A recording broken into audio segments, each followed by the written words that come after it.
Every club. Every day. The Global Sports Podcast Network. Hello and welcome to the Daily Newcastle podcast. And it is me, your host, and I am Nicola. And it is just the two of us this evening, isn't it, Joe? I am joined by my girl, that is Joe, because Kev is stuck in traffic yet again. I'm starting to think he's avoiding us, mate. It's a possibility. It's a possibility. Yeah. And what he's going to miss out on is my beautiful introduction. Are you ready? Hit me. Tell me, ma, put the champagne on ice. We're going to Wembley twice. Tell me, ma. There we go. Was not expecting that. Love it. Love it. Yeah, so it's just the two galleys. We're good, man. We're good. We can chat. He's missing out. He knows it really. Missing out.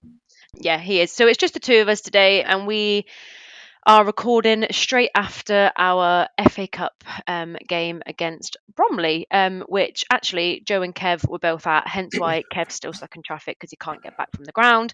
Joe is lucky to live literally around the corner pretty much, so she's home and ready to roll. So Joe, I thought we could just go over in the first part of what we thought of, well, the game in general. I thought we'd just review the whole game in the first part of the pod. Now, I was obviously sadly watching from home. And when I say home, I mean my bed, because I love a Sunday nap. So that's where I was watching the game this afternoon. Honestly.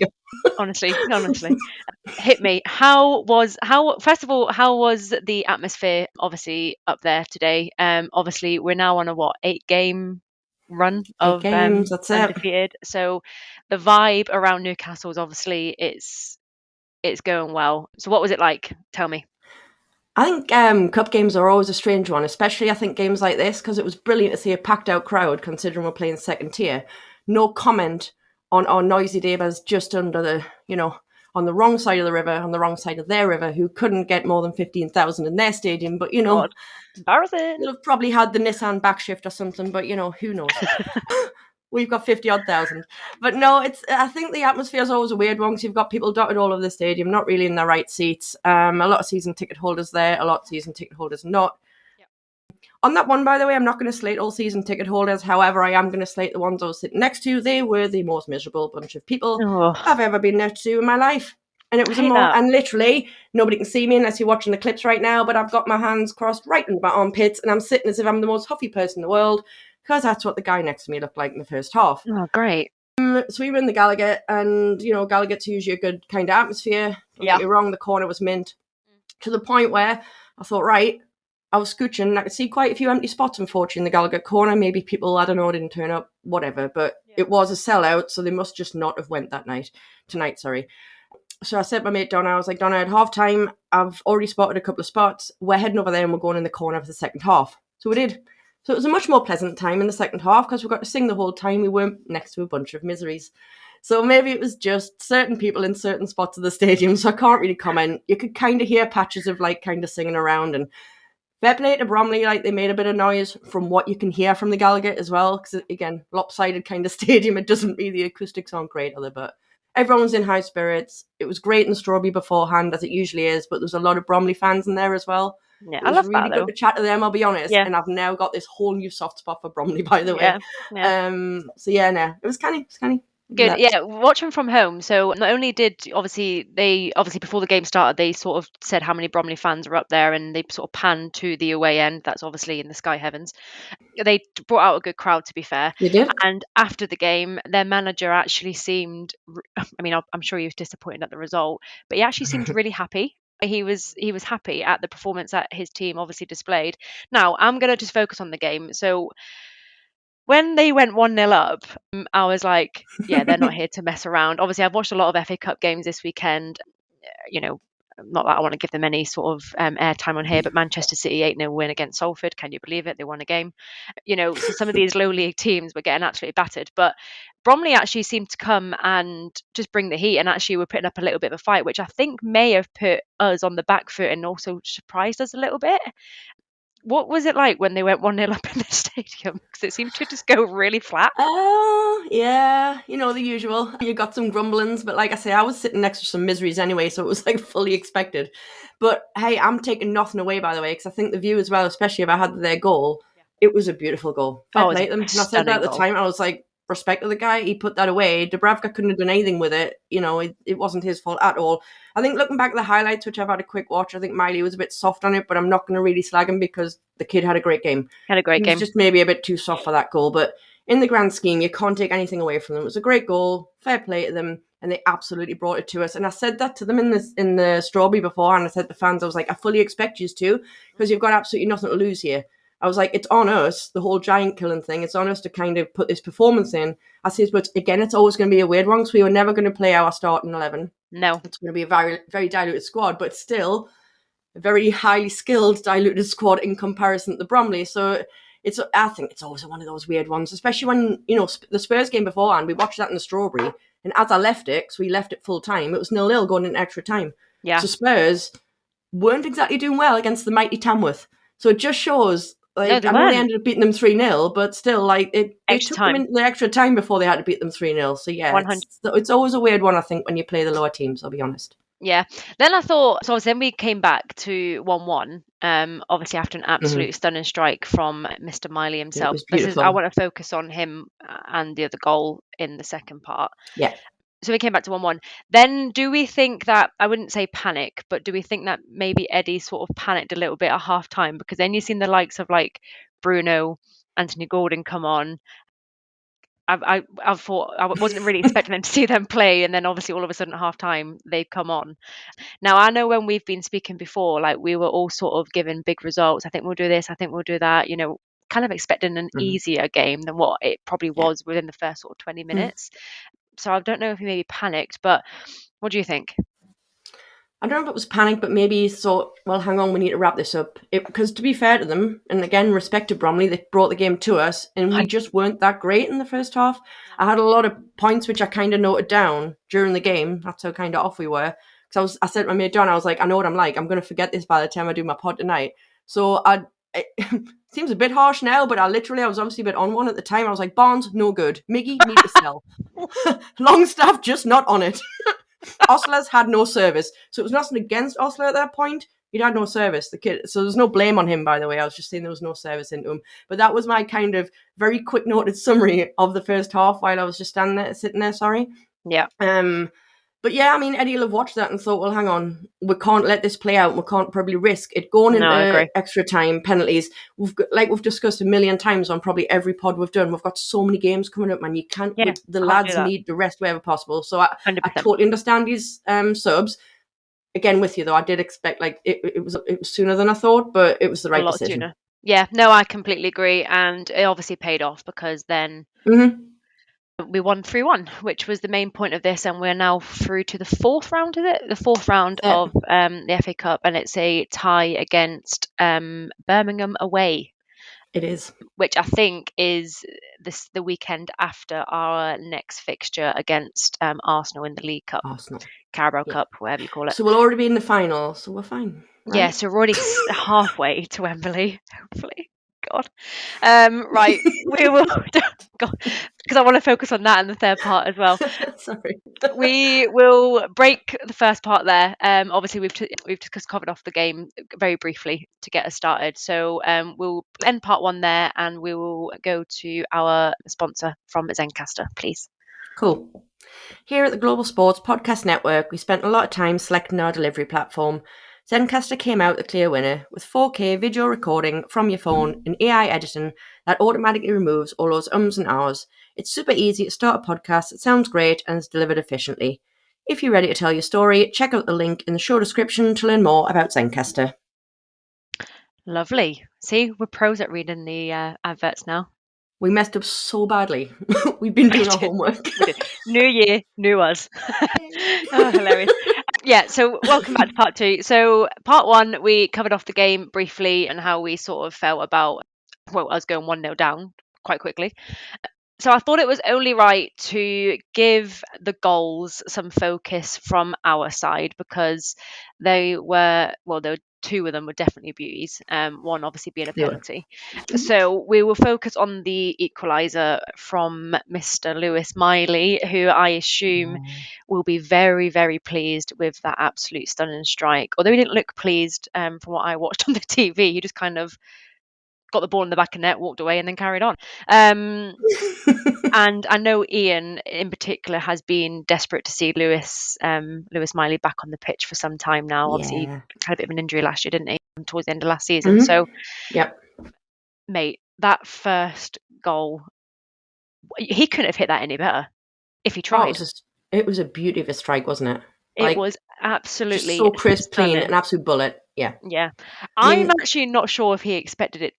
If he obviously knew it went in, but from his look, you have to watch it back on the highlights. But when the camera pans to his face, he's just like, and then walks away, and then walks back to like. I watched the highlights, but I didn't see the face thing. So I'll have to watch it again. Talking, I can't remember who he starts talking to. It might be even Big Joe. I don't remember, but he was talking to someone. And I just think he does realise the ball's gone into the back of the net. But yeah, it was absolutely stunning. I'm presuming the crowd erupted after that. They did, to be fair, had picked up a bit because the crowd that had been all right. As I say, I joke about the people around us, but there was still a lot of singing going on. It was decent, to be fair, but yeah, the crowd did erupt, and it's a bit of a strange one because I did think going into the game. So I thought, obviously, I expect us to score, and I expect us to score at least a couple. I'll be honest, but it's you don't want to go too mental. It is it's almost disrespectful to go mental against a club like Bromley, and again, it's honestly no disrespect to them, but you can't celebrate scoring an absolute whatever against Bromley in comparison to score against Arsenal or Man U. It's just not the same feeling. It's just not. So I knew we'd cheer, but I'll be honest, it was maybe because we were 1-0 down that cheer was that little bit more. And I'm wondering whether what you're saying about his face is maybe you thought, well, hang on a second, maybe I'm not going to celebrate too much because actually we were 1-0 down and we really needed that just to get back in the game. It's all about business now. Let's get back to the centre and start again type of thing. So I'm wondering whether it was that kind of professional attitude of his, maybe having the straight face. I'll watch it back and have a look, so it'll be interesting to kind of see that again. I'll be honest. It just looks so cute. It was funny. I was like, he doesn't realise he's bloody scored. He does realise he scored, but he's probably like you say, he's focused on us just being 1-0 down. He's like, I don't care. Yeah. But yeah, I thought it was an absolute beautiful strike and was probably the confidence boost that he actually probably needed to sort of get back into the swing of things. Obviously, he's been struggling a little bit, hasn't he? So that was nice to see. Then the second goal was the penalty, wasn't it, from Mr. Gordon? So I don't really feel like that needs too much focus. But it was a well taken penalty. It was a well taken penalty. I guess, can't we? Yeah, I thought that was greatly taken. And then he has been a man on many people's lips and social medias. And when are we going to see him? Why did we buy him? He's been up for debate. Mr. Osula and that beautifully taken goal. What a goal, man. What a goal that was. And he looked like he needed that when he celebrated amazingly into the bottom corner. Yeah. Now, whilst the game was going on and that goal had gone in, I'd loaded my Twitter account, and Craig Hope, who does a lot of sports thingy, he had tweeted something about not sure about the body language of a couple of Newcastle players, a bit subdued, half-hearted at times, right? Which then got me to click on that, which probably then gives him all the clickbait he needs. And a lot and a lot of replies from Newcastle fans are under here, and it made me so mad because one of the replies was Osula is a waste of space and he is not good enough, which is why I wanted to focus on Mr. Osula, because how can you say that when we haven't seen him? He's come on for what was it? Maybe his first start this season. Was it his first start? Yeah, it's the first time he started. Absolutely. First time he started. Yeah, we've seen him, but it's the first time he started. That's my memory's failing, but yeah. Yeah, I'm pretty sure it is. I think it is. And you're judging him on a performance that is, in the back of his mind, he's probably thinking, yeah, I've got a lot to prove because I've come here and no one's seen me play yet, really. And then he scores that sudden strike, and then the poor sod will probably come onto Twitter and see. Well, he probably won't see that, but he could see that and be like, "What's the point?" So I hope he doesn't. I hope he doesn't. And we've focused on this before in another pod about the youngsters of Newcastle and how I hope they don't, focus too much on the negative side of social media, because obviously that can affect, and we have seen it, can affect a lot of people. So I just wanted to focus on that because one, I wanted to focus on Osula and how he performs. I thought he actually played really well. Yeah, I won't lie.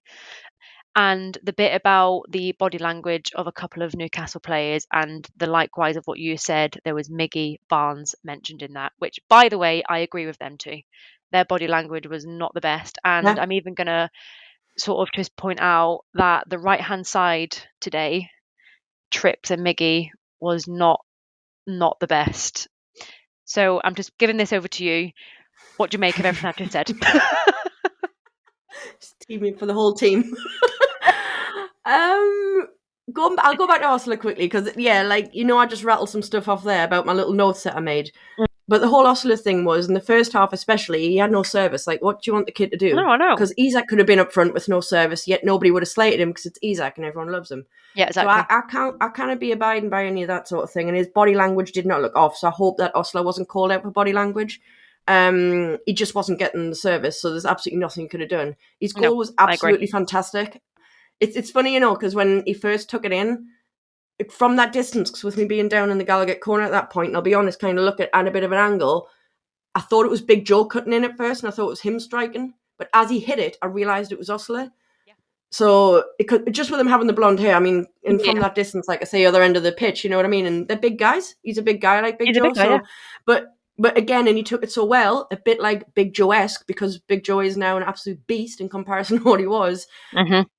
No, Osula was great when he could be. It's as simple as that. I've got nothing bad to say about the kid today. He didn't do anything wrong in particular. He just didn't get the service in the first half. So there's absolutely nothing against him. Now, as you know, I've just said, literally, I said, Bond's no good, Miggy need to sell. I'm done with Miggy, by the way. And this is nothing against Miggy. I don't dislike the kid. I say kid, he's not even that young anymore, is he? No, he's not.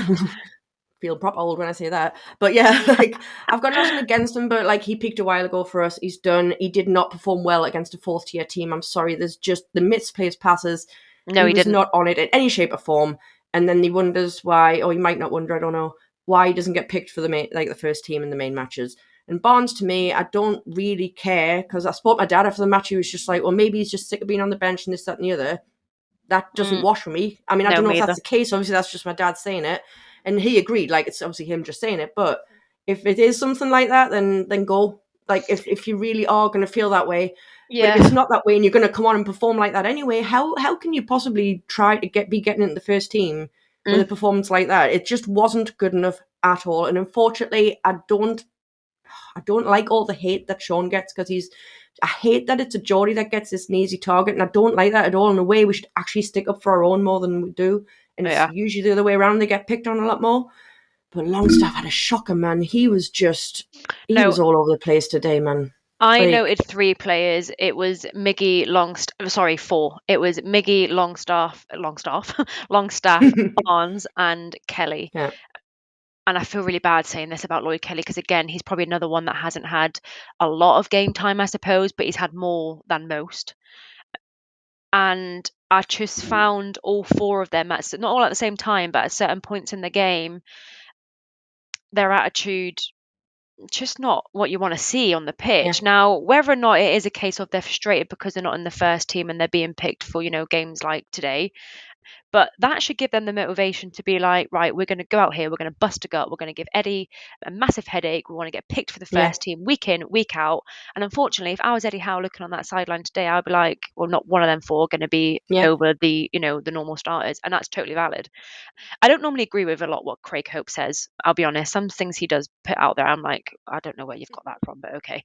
But some things I'm like, yeah, fair. And this is a tweet of that just sort of sparked my interest. Now I was like, I wonder if he's thinking what I'm thinking. And then, you scroll down and see the replies, and a lot of people are agreeing with us. The only one I do not agree with is the Osula one. I just think, how can you judge a player who, like you say, has got no service, he's lacked a bit of game time, and I just felt a bit sorry for him, and I thought he was a bit of an easy target for people there. But the other 4, and I do agree, I don't really come for Sean Longstaff, because I think he pulls us out of a hole when he needs to, and he performs when he needs to, but he had an absolute shocker today. He did not play well at all, and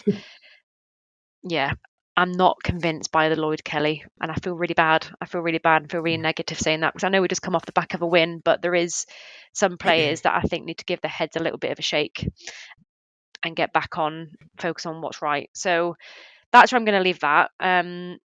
I just wanted to focus on that a little bit because I felt a bit sorry for Will, for Will, like I know him, for Osula. Big Will. Big Will, yeah. And I just want to focus on some of the players that, we haven't seen play for a while, and we can probably see why. Yeah. So we'll leave part 2 there, and then I will do the next advert if I can find it, because I've just deleted it. Found it. Should we do And it? We got it. we'll go into part 3. So Cool. the Global Sports Podcast Network is changing the face of football podcasting with dedicated daily content for every Premier League team, women's football, a dedicated Premier League wrap-up in 5 different languages. This is your one-stop shop for your daily football fix. Find the Global Sports Podcast Network wherever you find your usual podcasts. Cool. Short and sweet, that one. Nice. Right. We're in part 3. I can't believe we've managed to speak 20 minutes or so, just the two of us. Man. Yeah, we're good. Part 3. Part 3. It's going to be more positive. What are we doing? We've been pretty positive, right? We've just been positive. Yeah. Dissecting. We're dissecting everything. Yeah, I like that.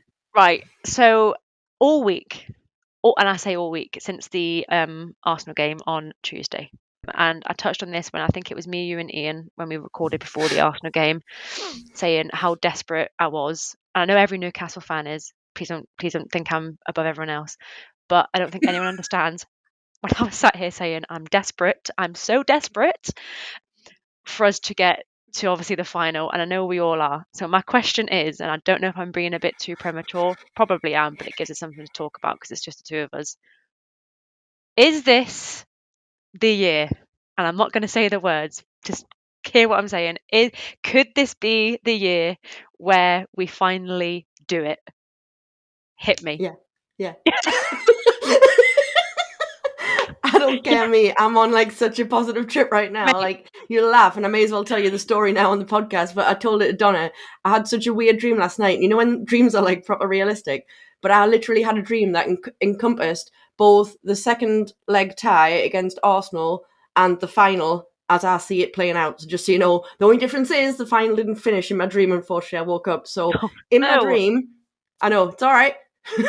In my dream, we win the second leg tie against Arsenal, except in my dream there was hell on because the TV had cut out and there was like a media blackout and I couldn't get the score or anything until after the match had finished. So there was like hell on in this dream. It was a very weird dream. But anyway, be all and end all is we won it. We end up in the final. Apparently we play Spurs. I was there because obviously I'm totally going to get a ticket. I was in hospitality and I was with Donna. I know. So I was even telling Donna, I was like, Donna, me and you were in some like swanky hospitality in Wembley. I say, in the dream we'd scored and we're jumping about like absolute heathen, drunken lunatics in this hospitality because it was this free bar or something. But unfortunately, that's as far as the dream went. So spoiler alert, we're going to get to Wembley. We're going to score at least. But yeah, so yeah, I'm on a bit of it was saving it for the real thing. Didn't want to ruin it for you. Yeah, I don't know. We don't want to spoil it. No, definitely not. So my thinking around this question, and I'm sure it's in the back of every Geordie's head and, on the tip of the tongue, and obviously people are probably waiting until the second leg because we've still got a second leg to go, and I get it. We're not got there yet. But I'm going to be honest, when we played Arsenal on Tuesday, I was expecting a bit more from them, I'm going to be honest. And Mikel Arteta can blame the ball or whatever he wants to blame. So weird.